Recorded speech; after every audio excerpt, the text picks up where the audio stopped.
Thanks for joining us. My name is Erica Hattori, and tonight we're going to be having our lovely artist talk with Atiya Jones and Suzanne Stroebe, and it'll be moderated by our curator, David William. Casey is obviously not here. I'm taking her place as a co-host of sorts. So we're a part of CDCP, which is a woman-owned and artist-run organization and small business that's located in Pittsburgh. We have a concept store called Small Mall, and we do a number of like arts programming and arts advocacy programming within Pittsburgh. Thank you all so much for coming. I really appreciate all of you for being here tonight. So just so everyone knows, everyone should be muted, but for some reason there was a little glitch, or maybe I made a mistake. So if you're not muted, please mute yourself if I missed you. And then we're gonna have a Q&A at the end of the talk. But if you have a question in the meantime, you can just go ahead and put it into the chat. Let's see, I want to take a second to thank our supporters at New Sun Rising and the Opportunity Fund for making this talk and this exhibit possible. And thank you to Chantal's Cheese for providing cheese plates for everyone who is at home. And if you are enjoying your cheese plates, that's awesome. And if you want to know about your cheeses, you can go to our website, cdcp.art, and learn about all the cheeses that you're eating. And so with that, I'm going to pass it over to David.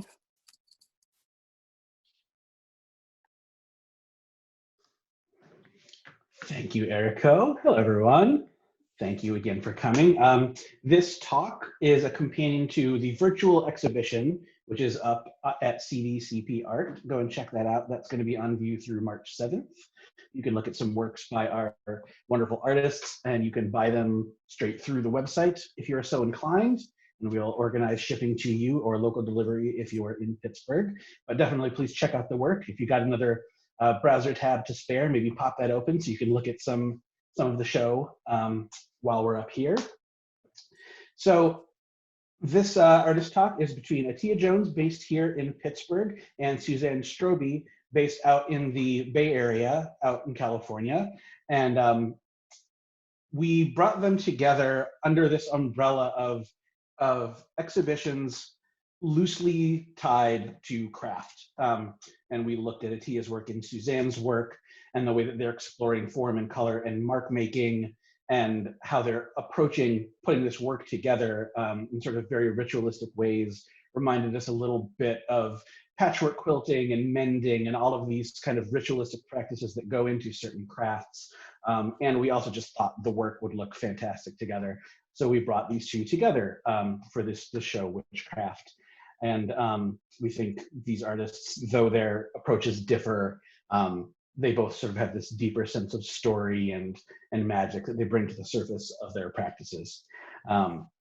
And we're going to start with Suzanne and then go to Atiya. And then the artists are going to just sort of go back and forth for a while, asking one another follow-up questions and kind of fleshing out their thoughts on their own work and one another's work. And then, as Erica mentioned, we'll open it up to Q&A. So Suzanne, who you hear from first, finds inspiration in medieval armor and ritual objects from around the world. Suzanne investigates fashion, fiction, and feminist pop culture heroines in her mixed media sculptures, drawings, and installations. She draws on history and fantasy and imagines things like, what might Joan of Arc wear on the streets of Brooklyn? Or what would the chest plate look like worn by a punk rock warrior goddess from the future?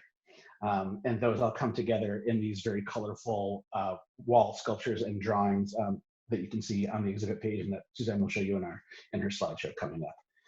And Atiya, based here in Pittsburgh, is a multidisciplinary artist known locally for creating abstract, accumulative line work drawings, but also explores her themes in photography, collage, fiber, writing, in whatever medium the thoughts call for. Atiya will get into. She explores themes of womanhood, community, gentrification, self-exploration, and really at the core of it, Atiya's work is about human connection and visually depicting finding one's tribe and sort of building a life as a community. So with those intros, I'm going to turn it over to Suzanne Strobebe.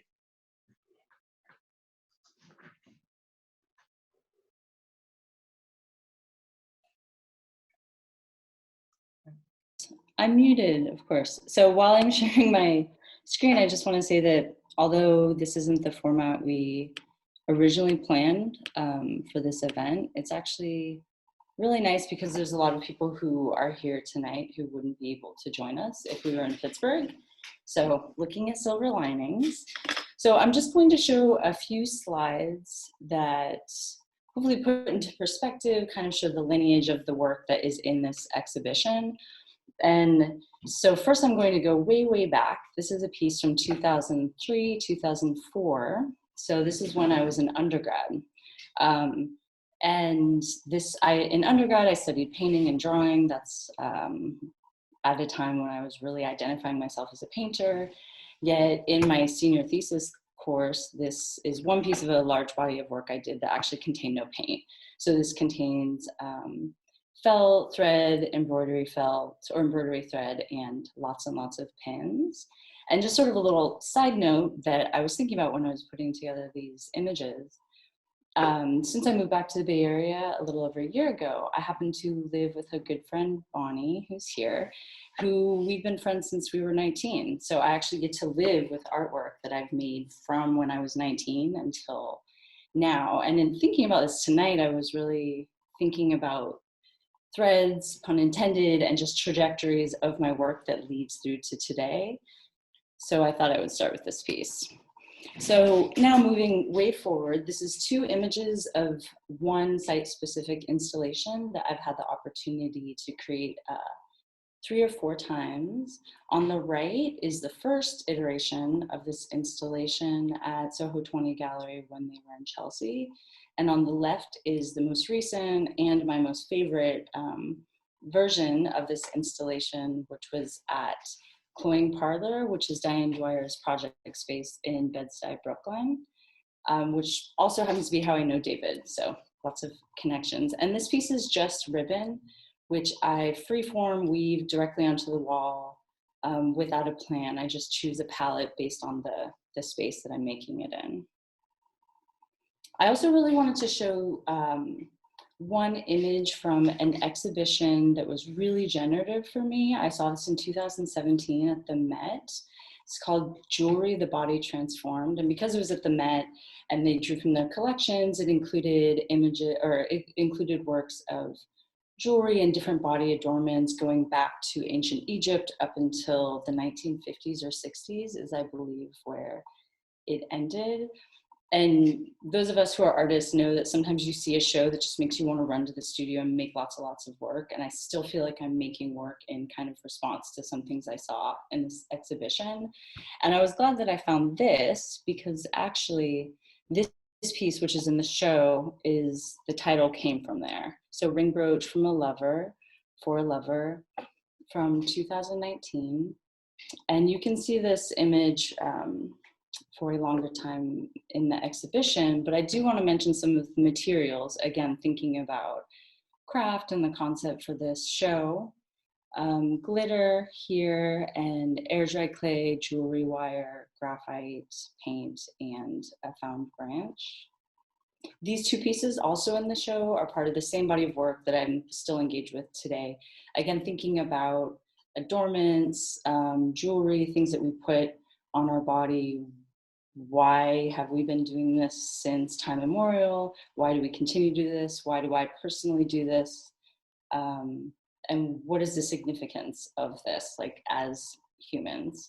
And this was also at a time when I was really engaging with and exploring lots of different materials. So this last image brings us to the work that I have completed the most recently, still in the same body of work. And these are details of 2 works that you can see behind me, actually. And again, thinking about threads and cycles, which I think we're all kind of thinking about a lot right now, sort of the cyclical nature of life, especially that we're home so much. I'm kind of going back to exploring paint in a more expressive and loose way, exploring the qualities of paint, where before here I was just sort of like using it as a way to apply color. So kind of going back in a way to the work I was making when I was really young. So I hope that generates some questions for our conversation later.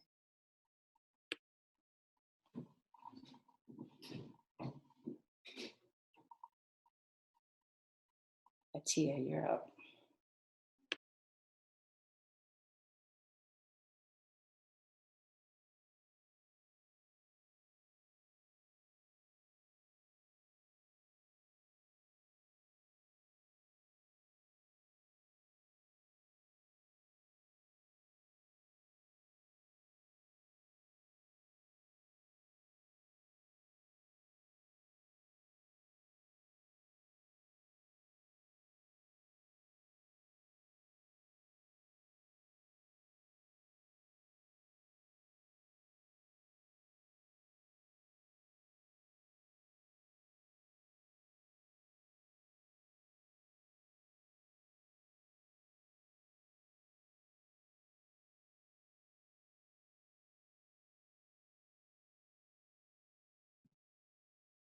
Hi, thank you. I was muted. So I am going to take you through another screen sharing adventure. Hopefully it goes well.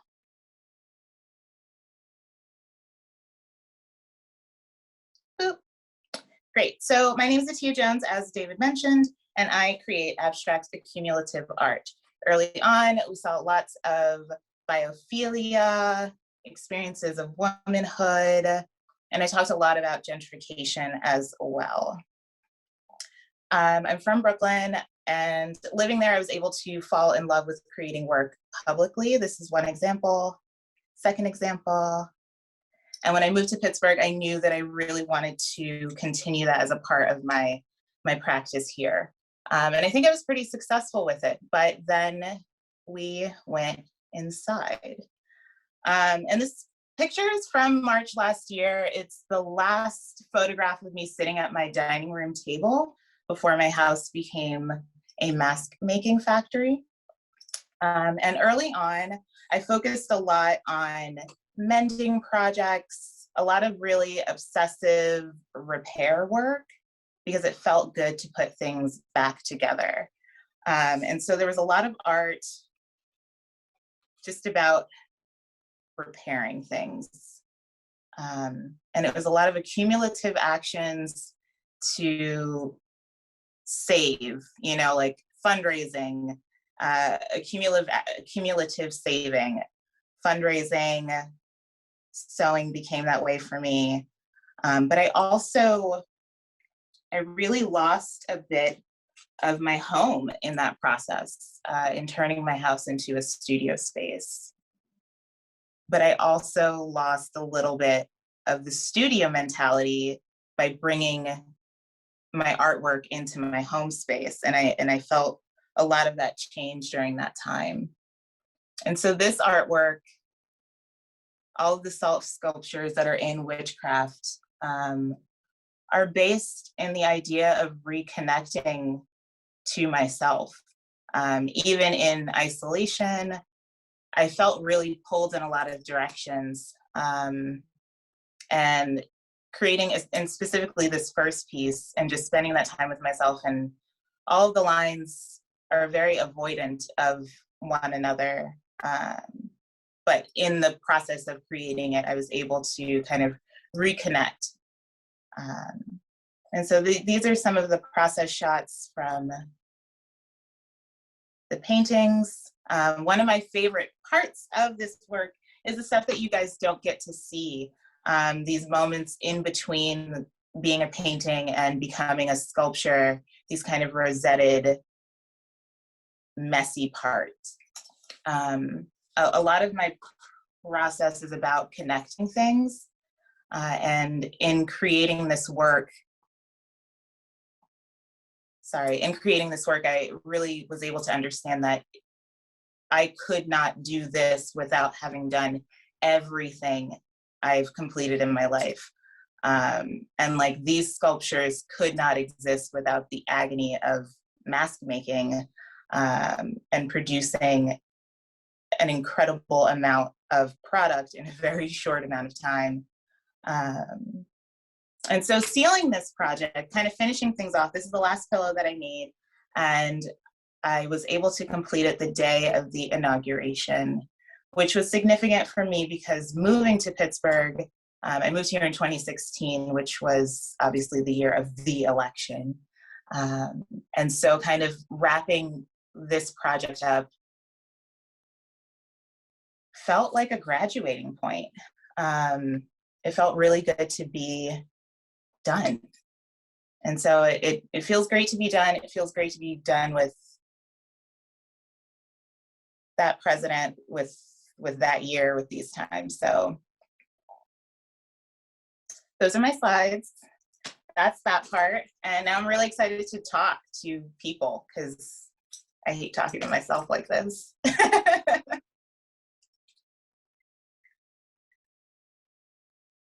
Cool. Oh, Suzanne, you're still muted. Actually just told me. So looking at your work, the trajectory of your work, I see that it started, and I could be wrong, sort of before we went inside, as you said, being really dense and connected. And then as you mentioned, the newer work, you're actually like literally avoiding connection between the lines. And I would love to hear more about how or why that transformation happened, if you know. Oh gosh. I think I've struggled recently to even create that really dense work. Like my brain isn't functioning that way.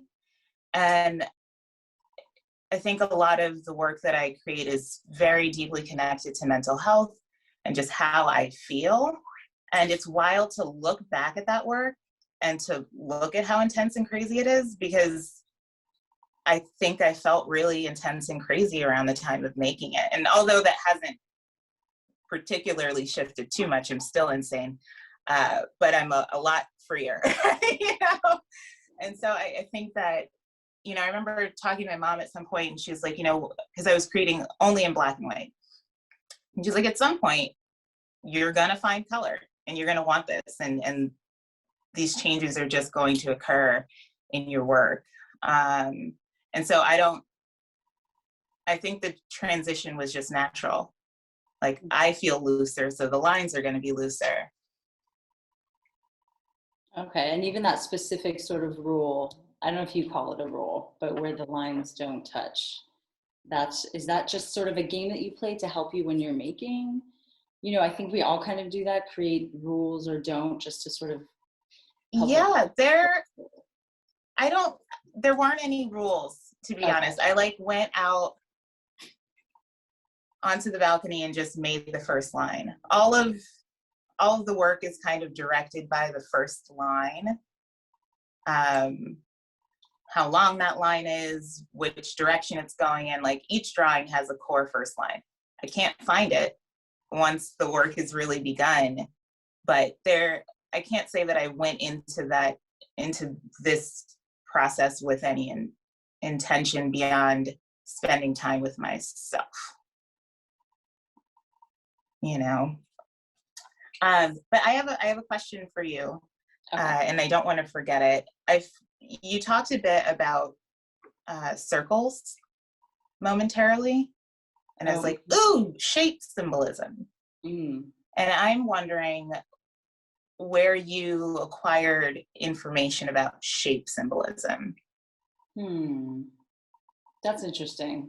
So that's interesting because I was really thinking about it in terms of cycles, because I'm noticing more and more that I come back to things that I will pick up, like something that I started 5 or even, like I was saying, 20 years ago, and kind of pick it up and keep going with it.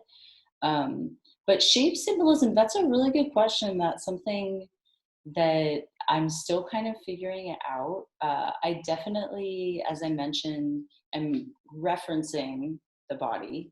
I'm referencing objects that could be either used or worn by the body, even though the scale is always a little bit off, so they don't actually really work in that way. They could not work in that way. So I think that that's part of it, that this sort of circular, rounded shape kind of mimics the body, or at least the body that I live in a way. And it's interesting that you asked that, because before, the whole like the huge gap that I did not include in my slideshow of grad school. And right after that was the opposite of that. Everything was very much like squared off and pointy.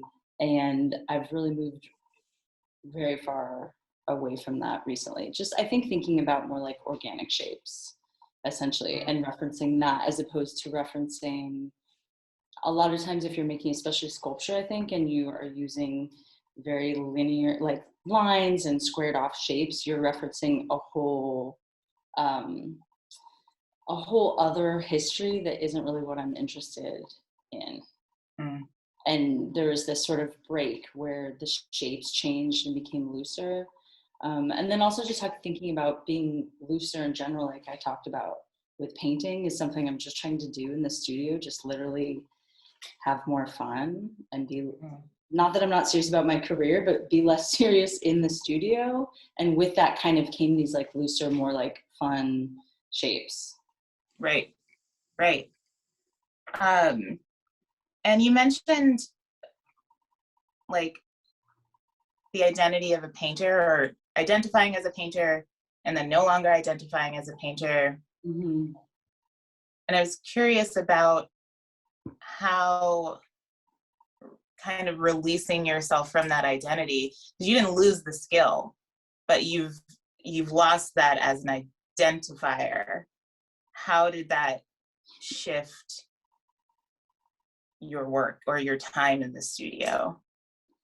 So that's a really good question. I think what was interesting for me, like I said, seeing all of this work that I made when I was a painter with a capital P, or so I thought, and then looking at it, and like it doesn't have any paint in it. Yep. I didn't remember that, honestly, because I just happened to live with someone who took good care of my work, which I haven't. I didn't really remember that work. But part of it, and those of us who went, there's a few people here who went to grad school with me will know, I went to a grad school that was very like anti-painting. And at first I was kind of resistant to that. And then now I'm thankful for it, because it just opened me up to working in a way that was outside of a label, because that's not really helpful for me to label myself as a painter or a sculptor or a performance artist or what have you, and to kind of move through whatever materials or format just feels best for what I'm thinking about at that time. But it's interesting because I teach painting, so I enjoy painting, and it's one of my favorite things to teach, but I still, I still struggle to like make a painting on paper, for example. That's still really kind of like a private, almost diaristic practice for me. Mm-hmm. Yeah, there's a lot, we talked about it a little bit earlier, but there's just this whole history of painting that is so heavy and so laden.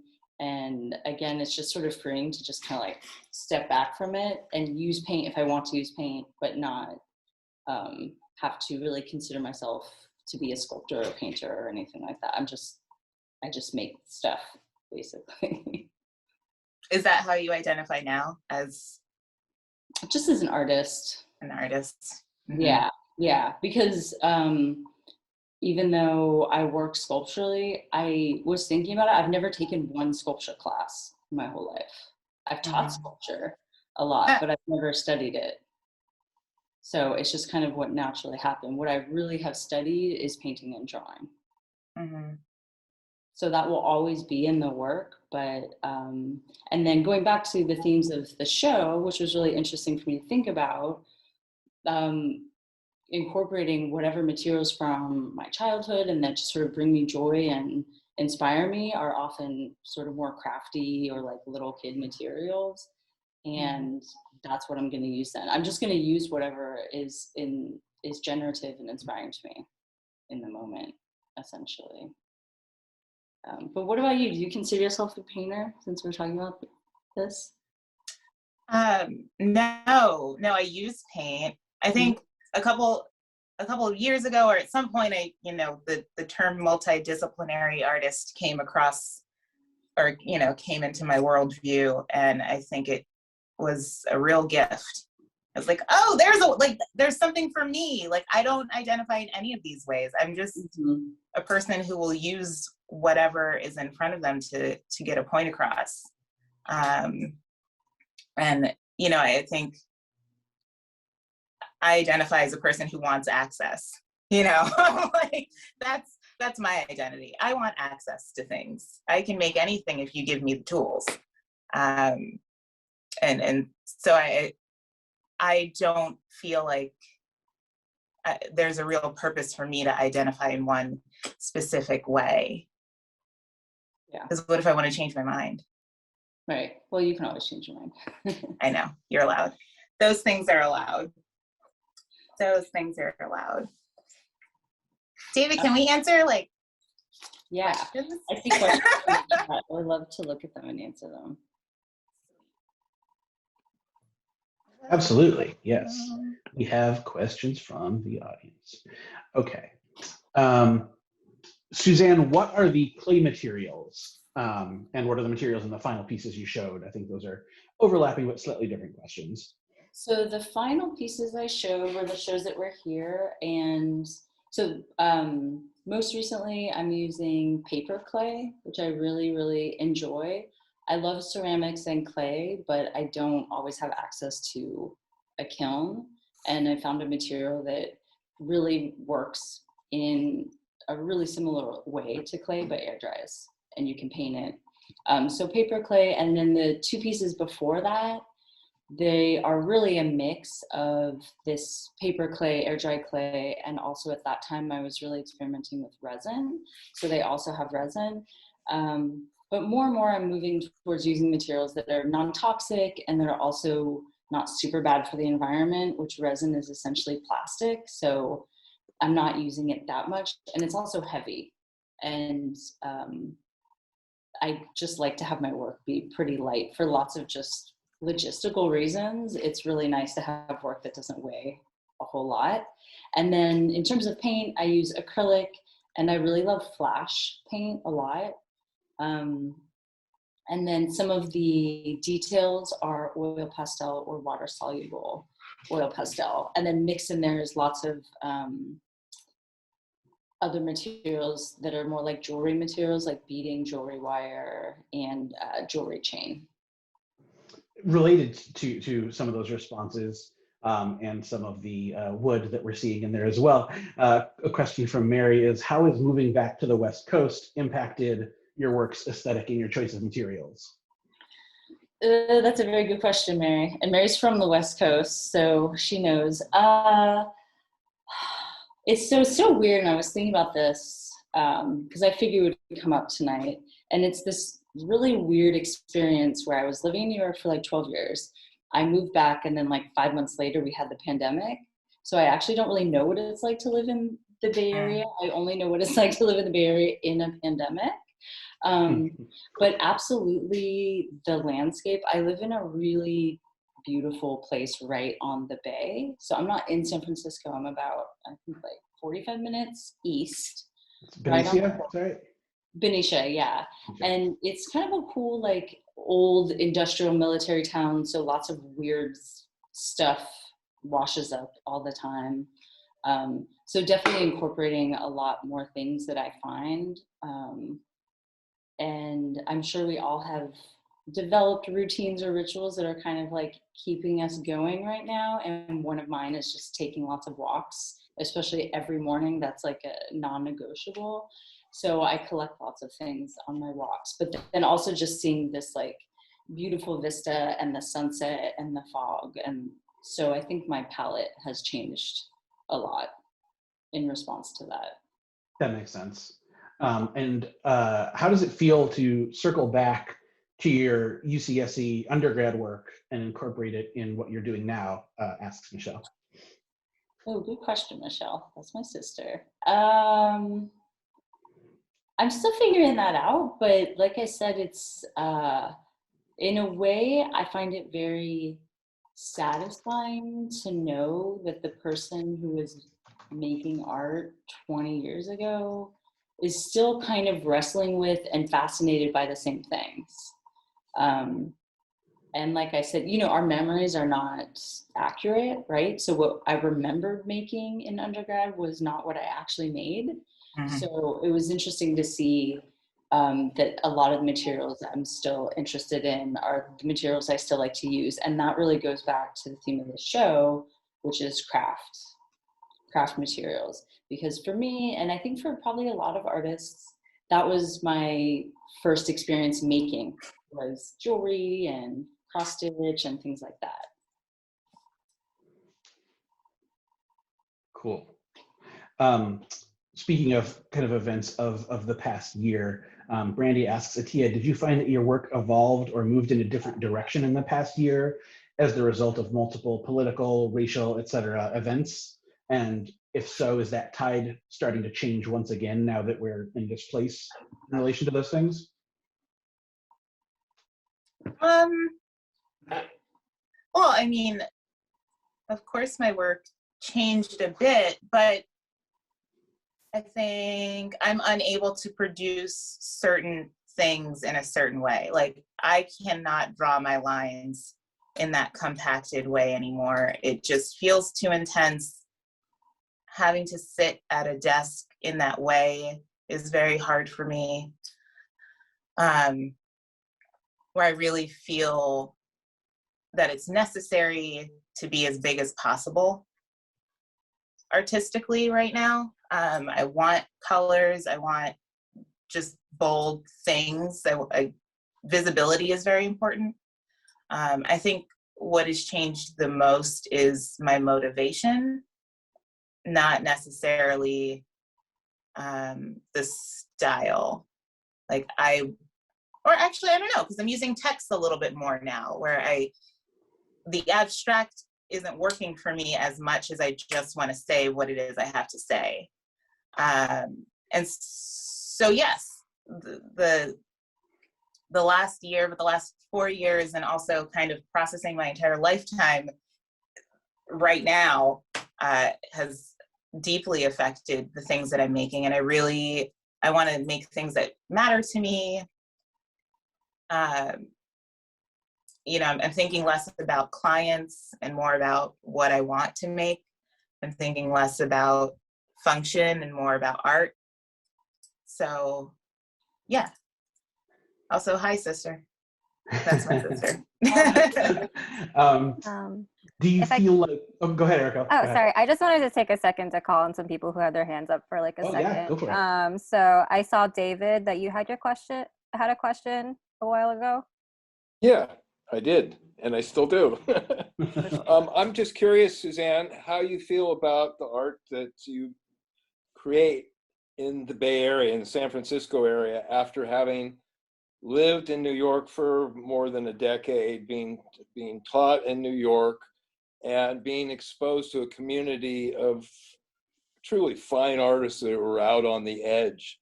And coming back to San Francisco, where you've indicated to me there's really not much in the terms of fine arts. In fact, I've heard references to it's more like arts and crafts. So I'm just wondering how you feel about the things you create here.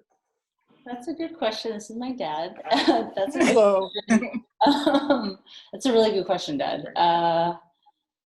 Again, it's a little bit strange because I moved back and then was kind of almost immediately like thrown into a pandemic, right? So, but I will say that in general, I feel like, and this isn't positive or negative, that I'm kind of making art in a vacuum for the first time, where in New York, I'm very lucky to have a really incredible community of artists who I miss very much.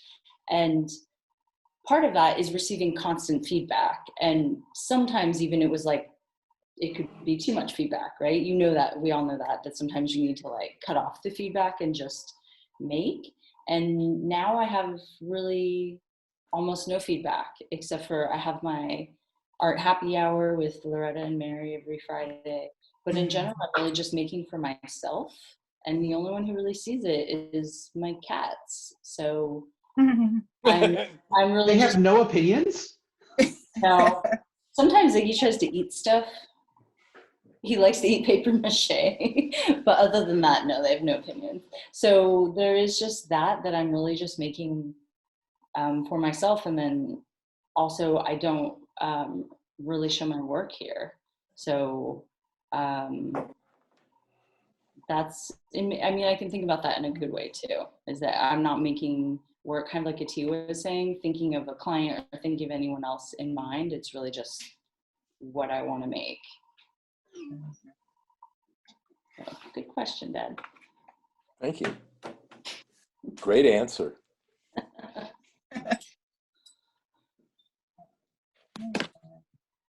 Sarah, did you have a hand up? Yeah, Sarah had a question. Yeah, hi. My question is for Atiya. Oh, Hello. Sarah. Hey.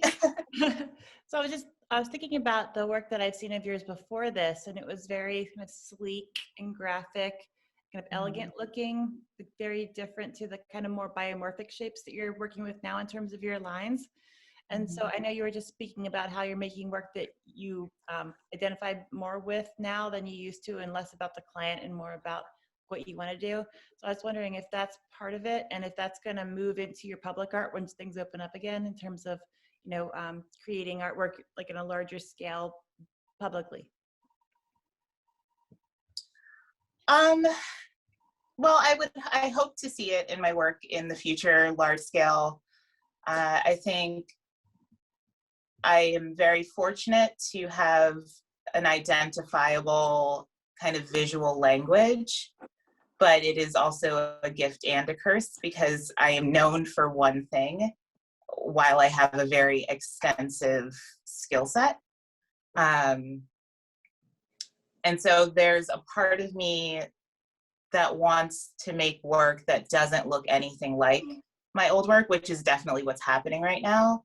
It is still line-based, and it is still graphic, but it is it feels different, I think.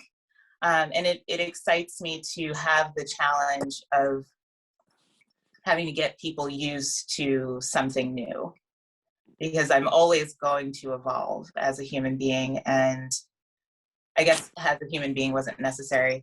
I'm not going to evolve as a fish, but I'm always going to be changing. And so I want to make sure that people understand that about me, and know to not expect the same thing over and over again.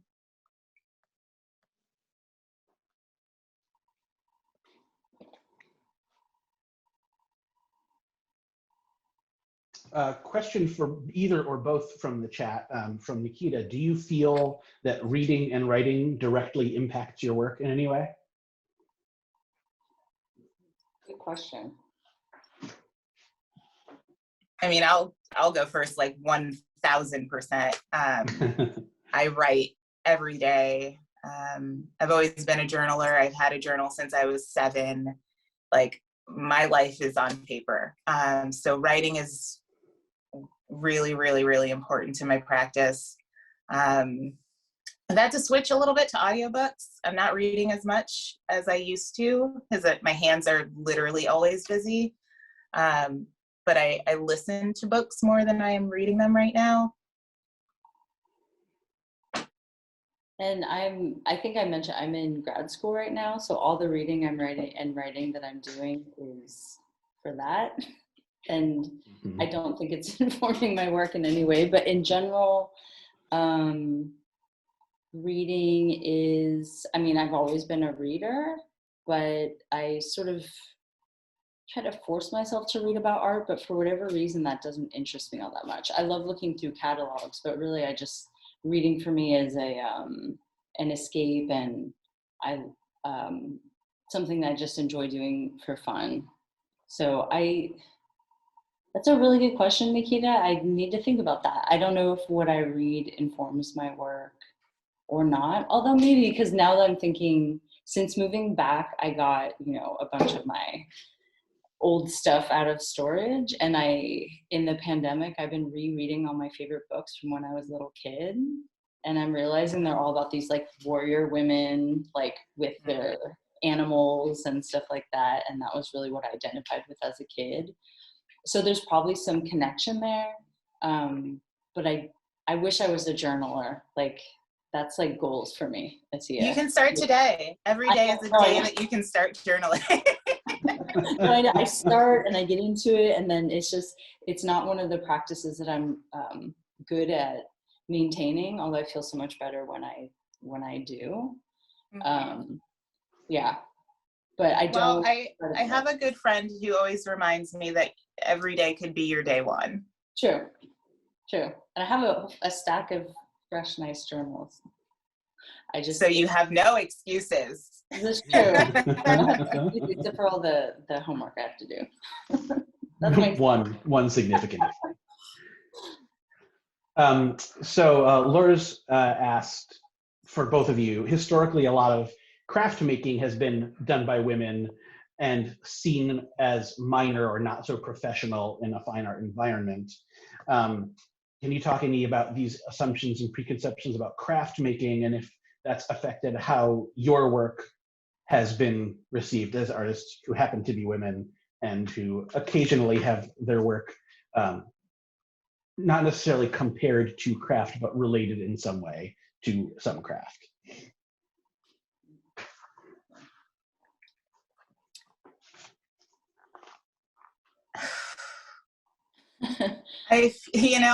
It's one of those things that ties into identity, like we were talking about before.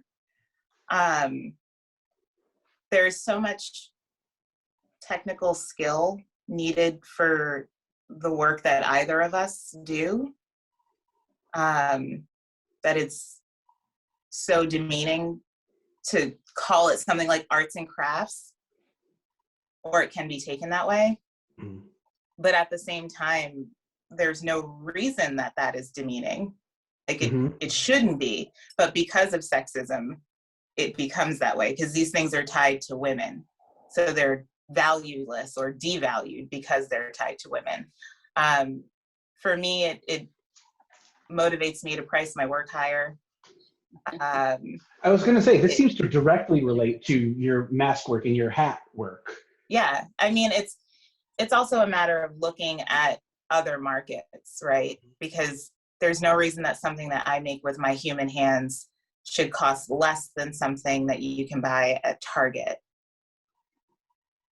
And I price the things that I make accordingly and respectfully to myself and to the amount of time that it takes me to make these things. As I mentioned, the work that I'm making is accumulative.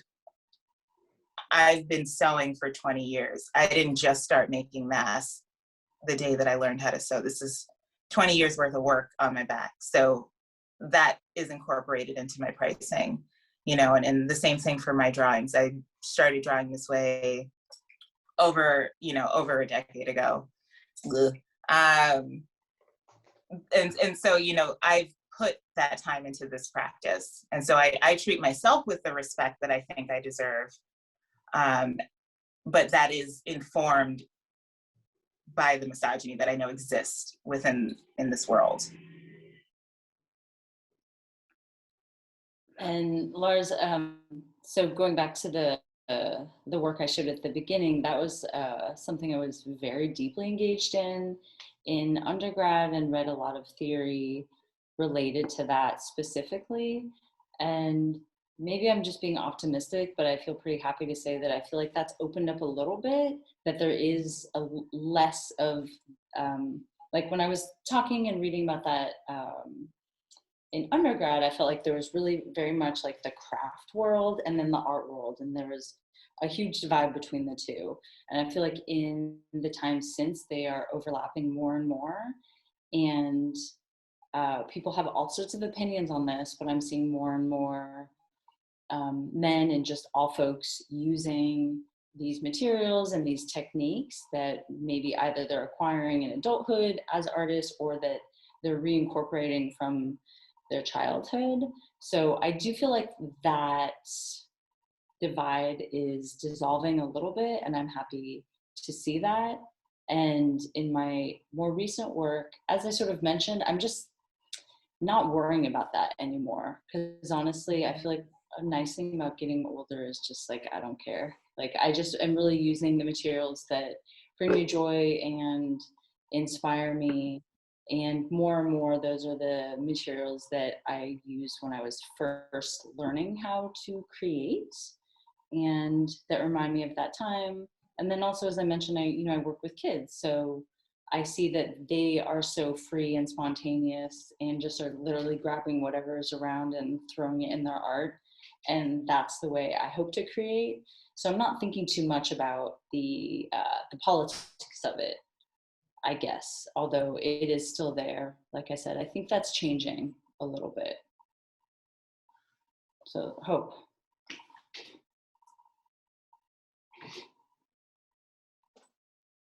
And we got a little bit of this from Suzanne about the relationship between place and some artistic choices. Carolyn wanted to know from Atiya, I'm sorry, no, it wasn't Carolyn. It was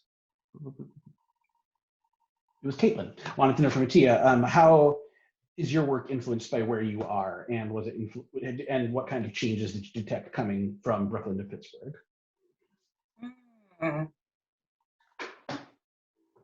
You know, I can directly say that with all of the lines becoming more expansive, there's a real feeling of claustrophobia that I feel in New York that I don't feel here. And I think that it's very visually translated in the work that I make. Everything has become larger and more public facing and is more adventurous than I ever felt in New York. I am obsessed with mountains, like I want to see this kind of like voluminous, large shape in the things that I make. My color schemes have changed. And that's also like personally, my personal aesthetic has just become more muted, which I think is also like the reflection of the environment that I'm in. So like absolutely my work has changed. I'm also like much more interested in photography again because what I'm looking at is so different. Yeah, environment affects my perspective 10,000%. Yeah. And a couple of questions that I'm going to kind of conflate into one for both of you about scale and the relationships of what you're making to the body. Someone specifically wanted to know from Suzanne about the scale of the armor plating on your work being different from the scale of armor plating on armor. And Atiya, I was thinking about the size of the pillow forms that you were making and kind of how you sussed out how those should relate to your body and other bodies. Scale is really hard. I'll say that. Scale is difficult. It's something that is a big challenge. It's something I think about a lot. And that's, I think, I really love that question about the scales, the scale of the scales and the work that I'm making. I have not thought about that, but they're definitely blown up, right? They're a lot bigger. And that's a great question because I hadn't actually realized that I was doing that. But I guess I would say that probably just for the visual appeal of it, when they're blown up, they're a little more like zoomed in, cartoonish almost, and not in a negative way, but just you right away, I feel like if something is zoomed in, you know what you're looking at. Where if it was really fine, like actual armor, I think you might need to get a lot closer and investigate more. It would be less like an immediate acknowledgement of what you're looking at, even if that's a little bit unconscious, if that makes sense. Good question though. I'm getting a lot to think about. Yeah, the very nerdy association that like pops to mind for me is the animated movie of The Hobbit, like the old Rankin Bass one with all of the singing. The moment where they zoom in really close on the dragon so you can see where he's missing a scale. Oh, wow. Okay, I'll have to rewatch that. Interesting. Yeah. Atiya, talk about the scale of your pillows and any other sort of physical works. Yeah. With this body of work, I really wanted to create things that were impractical. something that you said earlier about your pieces, Suzanne, that they're very lightweight. My pillows are actually fairly heavy for what should be a pillow object. They're not, because I did not want these to perform well as pillows. They're odd shapes. They're relatively stiff. This was work to acknowledge the amount of work that I did last year as a response to this pandemic. So the scale, like originally, I think in those slides, you could see the scale, those were, I thought that I was going to make normal size pillows. So the paintings were about 18 by 24 so that I could stitch them down for a pillow cover. But once I got into it, I realized that I wanted to make these small, impractical, weird things, these weird sculptures. So in this case, the scale and decreasing the scale is how I achieved this functionless item. All right. Fantastic. Does anybody in the audience here have anything that they would like to ask? Anybody want to raise a hand for our last question? Going once, going twice. Okay. Well, thank you all for joining us. Oh wait, there's Thanks. one more question actually. Oh, there's one more? Okay. I think. Who's David, up? did you have another question? I saw your hand go up. Yeah, it's a trivial thing, but Suzanne, what is flash paint? Oh, Is that something a typical artist would know and a nerd wouldn't? maybe it's so it's actually a kind of paint that was originally formulated for cars and stuff. So it just like lies really flat. You don't see the brush strokes, which is what I like about it. Oh, okay. Somewhat recently reformulated to be non-toxic and usable in the studio. It's a vinyl paint. Okay. All right. Yeah. Thank But you. what I like about it, it doesn't show. I personally hate acrylic because you really see the brush strokes and it's so unsaturated, meaning you have to do lots of layers to get a solid color. And I like flash because one layer, you just lay on that color, you don't see the brush strokes, and it's really a nice bright color. Okay, thanks. I know I said that was the last question, but Malik just dropped a good one into the chat. So we'll be brief with answers to this one, to each of you. If you had unlimited resources, what single thing would you make or not make? Good question, Malik. Like I'd make a house. I'd make myself the most Practical answer. house. Yep. You know? Love it. Yeah, I'd secure like the most incredible shelter for myself because that's really all you need, right? It's a place to lay your head. Mm-hmm. That's a good answer. That's such a good question, Malik. I think if I could make anything, I would love to have, the dream, like various studios, like a kiln where I could make ceramic pieces as big and as detailed as I want.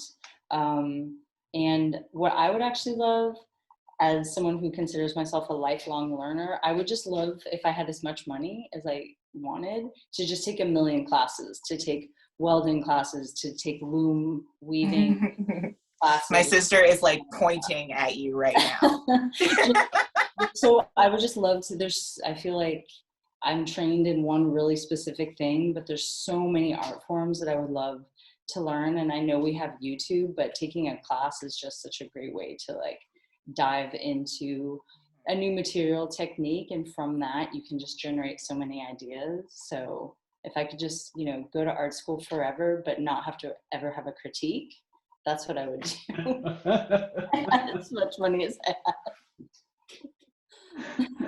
have. And questions are still rolling in at the very end here. So Erica, what do you got? Yeah, I saw Toby had a hand up. Did you have a question, Toby?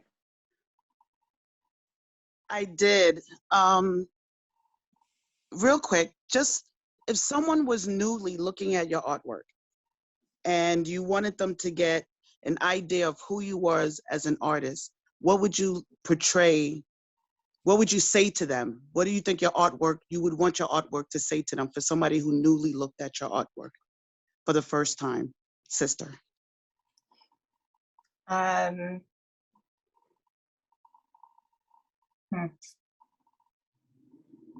think I would, gosh, it really depends on who I'm talking to, but I would probably just say that I am an abstract artist. I focus on line work primarily, and I talk about human connection.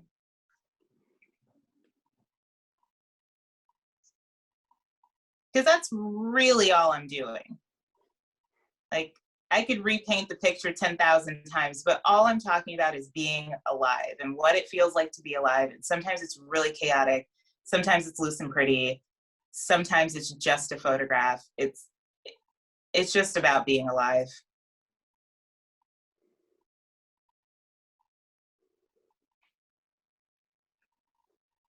Fantastic. Erica, was there another one? Yes, there is another one. This is from Gina, and it's a question for Suzanne specifically. Can you describe any connections between the items you find on your walk to the sculptures that you make in your studio?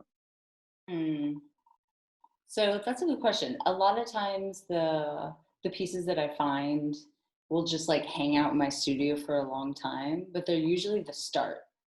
So usually there's something that I find. I'm very picky now about what I will pick up, even if it's like a stick that might seem random. It has to be like just the right shape, and that's usually the start to the piece. And then if you look at the work, oftentimes, I'm trying to move away from this, but things kind of will hang, the sculpture will sort of hang or grow off of whatever it is that I find.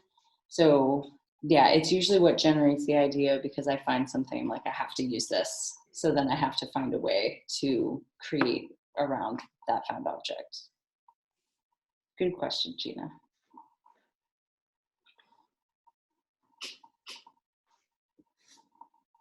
All right. I think that wraps us up.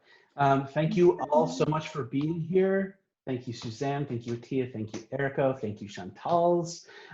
Thank you, Casey in absentia. She says hi. She's sorry she couldn't be here. Totally optional, but folks who haven't had their cameras on, if you want to pop your camera on and wave goodbye, lovely to see your faces. If not, that's totally fine. Oh my God, Leah. Thank Oh you, my God, thank you for turning your cameras on. Thank you all. Thank you all for being here. Oh, yay. Oh, look Thank at you all your everyone for faces. such great questions. Thank Really you. Bye, sisters. Hi, Diane. I miss you. Hi, Diane. This was so great. Oh, Thank God. you. Hi, Mom. Hi, sisters. So great Hi, to see you babe. all. Please. Oh, nice. Yay. All right. Bye, everybody. All right. Have a great weekend, everyone. Bye. Fun. Great night.